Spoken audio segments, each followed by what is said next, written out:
सुप्रभात बच्चों।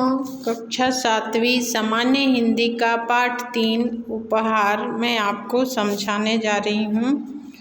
इसमें एक राजा बड़ा न्यायप्रिय और दयालु था। उसके न्याय और दयालुता की चर्चा दूर दूर तक फैली हुई थी। वह पूरी कोशिश करता था कि मेरे राज्य में कोई दुखी नहीं रहे। वह अपने सैनिकों से सबकी मदद करने के लिए बोलता था। कोई कर्मचारी काम चोरी करता तो उसे वह दंड देता था और सबकी मदद करता था। एक बार उसके बेटे का जन्मदिन था। उसने पूरे राज्य में ऐलान करवा दिया कि जो सबसे अच्छा उपहार लेकर आएगा उसे 10,000 स्वर्ण मुद्राएं दी जाएंगी। पूरे राज्य में हलचल मच गई। सभी अच्छा उपहार ले जाने की सोचने लगे। कोई नए कपड़े सिलवाने लगा, कोई गहने बनवाने लगा। जिसका जितनी शक्ति थी सब अपनी शक्ति के हिसाब से तैयारी करने लगे। एक दीनू नाम का गरीब लड़का था। वह सोच रहा था कि राजकुमार के लिए क्या लेकर जाऊं।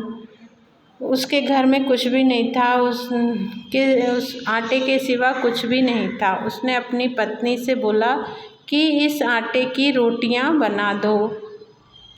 पत्नी ने कहा, क्या पागल हो गए हो? हमारे जैसे गरीब की रोटियां तो कुत्ते भी नहीं खाते। लोग सोने चांदी और हीरे मोती से बनी वस्तुएं ले जा रहे हैं और ऐसे में तुम्हारी इन सूखी रोटियों को कौन पूछेगा?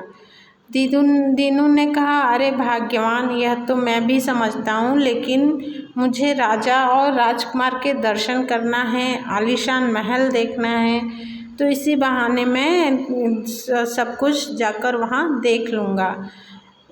उसकी पत्नी ने रोटी बना दी। रोटली पोटली में बांधकर वह निकल गया। रास्ते में उसने देखा कि एक भिखारी जो अत्यंत कमज़ोर दिख रहा था, वो भूख से तड़प रहा था। उसने उसमें से 4 रोटियां निकालकर उस भिखारी को दे दी। उसके बाद फिर वह आगे बढ़ा। उसने देखा कि एक कुत्ता कचरे की ढेर से कुछ खाने के लिए ढूंढ रहा है। वो बहुत ही कमज़ोर है और दुखी दिख रहा है। दीनू ने उसमें से 2-2 रोटियां निकालकर दो कुत्तों को दे दी, उनके आगे डाल दिया। अब उसकी झोली में केवल 3 रोटी बची हुई थी। कुछ दूरी पर उसे एक गाय मिली और उसका बछड़ा, जो अत्यंत कमज़ोर दिख रहे थे। वो बछड़ा गाय से दूध पीता था, लेकिन वो दूध उस गाय कमज़ोर थी, उसके शरीर में दूध नहीं था, तो वो दूध भी नहीं पी पा रहा था। इसलिए उसने उसमें से 2 रोटियां निकालकर एक गाय और एक बछड़े को दे दी। उसमें सिर्फ राजा को देने के लिए उसके पास सिर्फ 1 रोटी बची। उसने राज दरबार में वह गया। राज दरबार को देखकर वह हक्का बक्का रह गया और सभी लोग अपने उपहार निकालने लगे। कोई हीरे जवाहरात, सोने चांदी के ढेर लग गए। दीनू सकचाता हुआ एक कोने में जाकर खड़ा हो गया। अचानक राजा की नज़र उस पर पड़ी। राजा ने उसको बोला, भाई आगे आओ, तुम क्या उपहार लाए हो मेरे बेटे के लिए? दीनू सकचाता हुआ आगे बढ़ा। नर्म सुंदर कालीन पर उसको अपने मैले पैर रखने में भी झिझक आ रही थी। वो डर रहा था। दीनू आगे बढ़कर राजा को प्रणाम किया। उसने बोला, मेरा नाम दीनू है, मैं यहाँ से 4 कोस की दूरी पर रहता हूँ। राजा ने कहा कि लाओ, क्या उपहार लाए हो, निकालो अपने झोले से। दीनू ने सकचाते हुए झोले में से 1 रोटी निकाली और राजा के सामने रख दी। राज दरबार में उपस्थित सभी लोग जोर जोर से हंसने लगे, पर दीनू एक तरफ हाथ बढ़ाकर रोटी रख दी और राजा ने उस रोटी को ले लिया। भाई दीनू, एक ही रोटी लाए हो, इससे मेरे राजकुमार का क्या होगा? तो दीनू ने रास्ते में जितनी उस घटना घटी थी उसने सारी बातें सुना दी। हुजूर, मुझ में आपके लिए उपहार लाने की हैसियत कहाँ है? या तो कुछ मेरे पास था, वही मैं लेकर आया हूँ ताकि आपके दर्शन कर सकूँ। इस तरह से मैंने सब ज़रूरतमंदों को रोटियां बांट दी। एक सेठी इसलिए बचा दी कि इसी बहाने मैं आपके दर्शन कर पाऊँ। राजा ने कुर्सी पर बिठाया, सभी जनों के बीच ऐलान किया कि आज सबसे अच्छा उपहार दीनू लाया है। सोने चांदी की हमारे खजाने में कोई कमी नहीं है। दीनू जो उपहार घर से लेकर चला था, उससे रास्ते में जिन जिन भूखों की भूख उसने बुझाई है, उसकी दुआएं इस राजकुमार के लिए लगेंगी।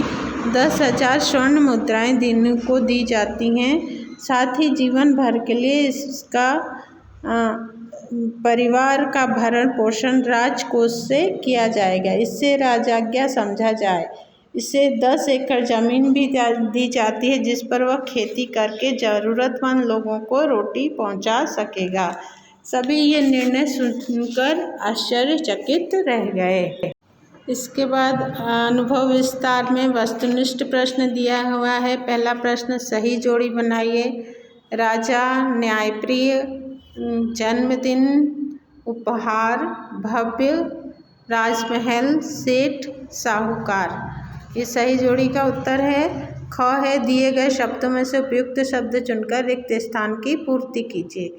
दीनू पहले उसमें आएगा खाली स्थान में रोटी, दूसरे खाली स्थान में आएगा खिलखिला कर हंस पड़े, तीसरे खाली स्थान में आएगा उपहार के लिए एक रोटी ही काफ़ी है, तीसरे खाली स्थान में आएगा काफ़ी। दीनू घर से उपहार लेकर चला, ये अगले खाली स्थान में आएगा।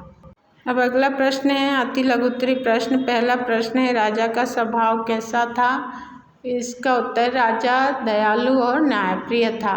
दूसरा प्रश्न है, सेठ साहूकार ने राजा के बेटे को उपहार देने हेतु सुंदर खिलौने किन किन धातुओं से बनाए थे? इसका उत्तर है, सेठ साहूकार ने सोने चांदी के सुंदर खिलौने बनाए थे। तीसरा है, उपहार के बहाने दीनू किन को देखना चाहता था? इसका उत्तर है, उपहार के बहाने दीनू राजकुमार और भव्य महल को देखना चाहता था। दीनू को राजा ने कितनी जमीन दी? इसका उत्तर है, दीनू को राजा ने 10 एकड़ जमीन दी। अगला प्रश्न है, राज दरबार जाते समय दीनू ने रास्ते में किन किन लोगों की सहायता की? दीनू ने रास्ते में भिखारी, कुत्तों, गाय की रोटी देकर मदद की।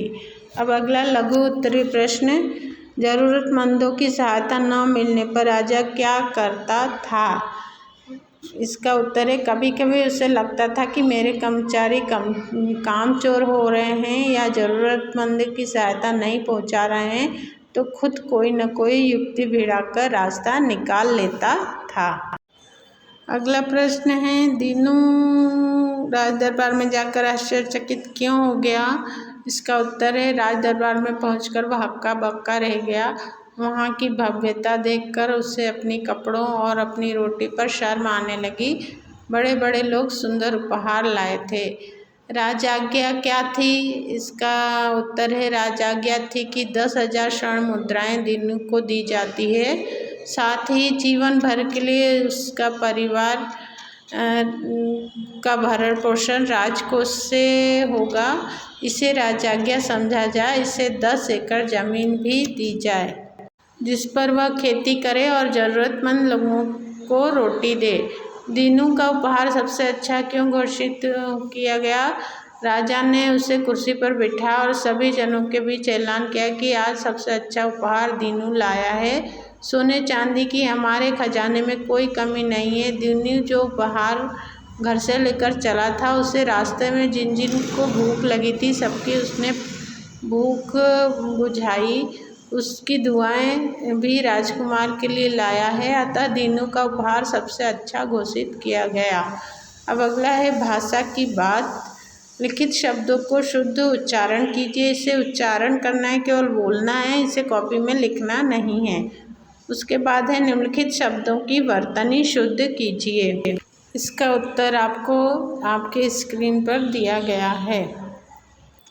अगला किताब में प्रश्न है, निम्नलिखित गद्यांश को ध्यान से पढ़िए। इसको केवल पढ़ना है, जो इसमें क्रियाएं दी गई हैं, जहाँ वाक्य में दो क्रियाएं इस प्रकार आती हैं जिसमें एक मुख्य तथा दूसरी उसकी सहायक होती हैं, वे संयुक्त क्रियाएं कहलाती हैं। संयुक्त क्रियाओं के बारे में दिया गया है। अब अगला है, निम्नलिखित में से संयुक्त क्रिया वाले शब्द छांट कर लिखिए तथा बताइए कि उनमें कौन सी संयुक्त क्रियाएं आई है। तो तुम दूरदर्शन देखते होंगे इसमें संयुक्त क्रिया है।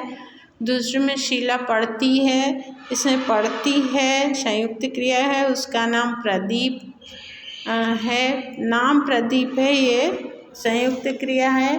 और अभी हंसने लगा, तो इसमें हंसने लगा संयुक्त क्रिया है। तो इसमें वह दूध पी चुका होगा संयुक्त क्रिया है। प्रश्न ख है, संयुक्त क्रिया वाले 4 वाक्य बनाकर लिखिए। ये आपकी किताब में पेज नंबर 16 पर दिया है। कुछ देर के बाद अध्यापक पढ़ने लगे। ये आपके पहला वाक्य है। दूसरा है, पिताजी तुम्हें खाने को अभी आइसक्रीम ला देते हैं संयुक्त क्रिया है। हम आपकी सेवा करना चाहते हैं, ये संयुक्त क्रिया है। राम को हंसने दो, ये संयुक्त क्रिया है। अब ये निम्नलिखित योजक चिन्ह वाले शब्दों को वाक्यों में प्रयोग कीजिए। पहला है, कभी कभी पिताजी कभी कभी बहुत याद आते हैं। दूसरा, बड़े बड़े, दक्षिण भारत में बड़े बड़े मंदिर हैं। उसके बाद है, सुंदर सुंदर, उनके बड़े सुंदर सुंदर बच्चे हैं। चलते चलते, अब हमारा ग्रुप चलते चलते थक चुका है। दो दो, अब तुम दो दो करके आ सकते हो। ये संयुक्त क्रिया मतलब एक ही शब्द जो 2 बार आए उसे संयुक्त क्रिया कहा जाता है। इसके बाद आपका ये पाठ पूरा हो गया है। आप इसको कॉपी में लिख लेंगे। अगले वीडियो में मैं इसका पाठ 4 आपको करवाऊँगी।